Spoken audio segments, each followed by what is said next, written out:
Kendall Hill has a question. He says, I wear my kilt jacket and vest and find that even when wearing the kilt at its appropriate height, there's sometimes a gap between the vest and the kilt, and it shows, in his opinion, unflatteringly a band of white. The shirt showing. How do you prevent that?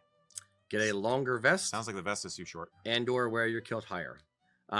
If you have a long torso, I have that problem. Here's the scenarios.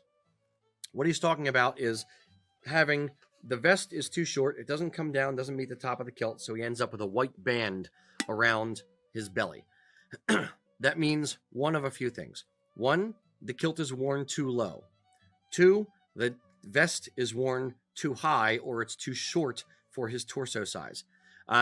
So if you're wearing your kilt 2 inches or so above the belly button, which is the proper height for a kilt, and your vest is still not meeting the top of the kilt, then you may need a custom extra long vest, or you may need to cheat it and get your kilt, like let's say it's a 24-inch length, you may need to get a 25-inch length with like a 2.5 inch or 3-inch rise, and then it'll keep the kilt up a little bit higher on your body for when you do wear your vest. Yeah, I've had that problem myself. For me, it's usually the front of the vest is okay, but I will get the gaposis thing happening on the sides.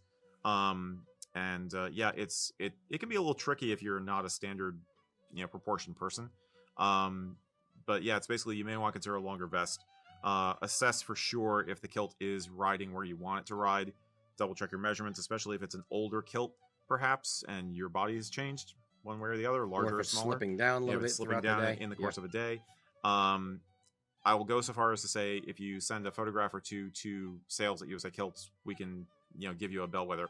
Put an eyeball on it. Yeah, we put an eyeball on it for you. And I'm betting we'll say, get a longer vest. I will say this as well.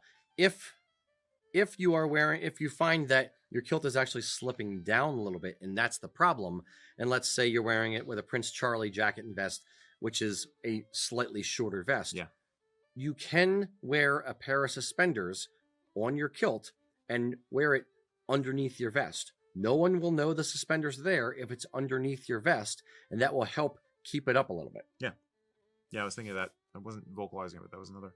Yeah, some guys will do that to make sure things are completely locked down for a formal occasion. Like bagpipers will do that kind of thing, where they want to have no slippage whatsoever in the course of a long day. That can be a good hack, shall we say.